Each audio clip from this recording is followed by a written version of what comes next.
পাবনা সদর উপজেলার চর ভবানীপুর গ্রামের কৃষক আসলাম লেখাপড়া না জানলেও কৃষিকাজ আর কঠোর পরিশ্রমের মাধ্যমে গড়ে তুলেছেন তার নিজের স্বপ্নের খামার।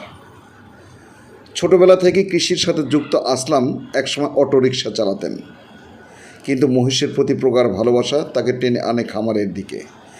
তাই অন্য কাজ ছেড়ে দিয়ে পুরোপুরি সময় দিতে শুরু করেন মহিষ পালনে।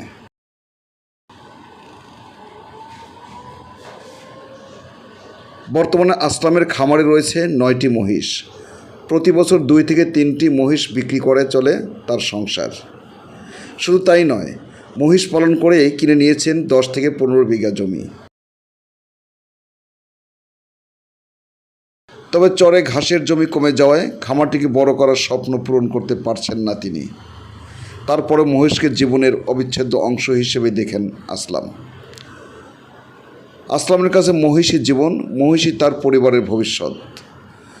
পাবনার চর ভবানীপুর গ্রামের এই খামারি প্রমাণ করেছেন, ভালোবাসা আর পরিশ্রম থাকলে জীবনের চাবিকাঠি খুঁজে পাওয়া অসম্ভব নয়। আগে গাড়ি বলতাম, তারপর আছে খুব কষ্টে আছে, মোষ লাগতেছে 4 পানি। অটো চালাতাম 3 বছর, তারপর গাড়ি বাতাম 4 বছর, মোষ চালাচ্ছে আজ 2 বছর। অটো চালানি বন্ধ করলাম মোষের লেগে, মোষের মায়ে করে গাড়ি চালানি বাদ দিলাম। ধরেন 3 রেকিং হয়েছিল 15টা, বেশি দিয়েছি আমি 6টা লাখিছি। এখন আছে 9টা আছে। 9টা? হ্যাঁ। বাছুর? বাছুর 3টে, বছরে 3টে বেশি, 2টি লাখি। এই তারপরে দিনই পরটা যাচ্ছে ভাই। মোষ পারলে দুধ বেশি, বাছুর বেশি, এই তারপরে দিনই পরটা যাচ্ছে ভাই। হয় ধরেন 5 কেজি 10 কেজি করে হয়। মোষের খামার করার ইচ্ছা নেই, মাঠঘাট নেই, তোর পানি ডুবে যাচ্ছে।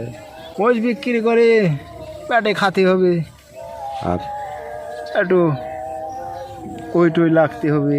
লাভ আছে ভাই, লাভও আছে, আবার খরচও আছে। খরচ ধরেন বছরে 50,000 1 লাখ করে খাওয়ানি লাগে। গাড়ি চলায়নি ভাই, বিন্দাস আর কতদিন খাটবো কয়। মেলা জায়গায় গেছি, বাইকুলা, সাজাদপুর, ড্যামরা, কুষ্টিয়াও গেছি। পাল বাড়ানি লেগে 2টি বেশি 4টি লাখি, এটি ভাই বছরে থাকে লাখ 2-3 লাখ থাকে।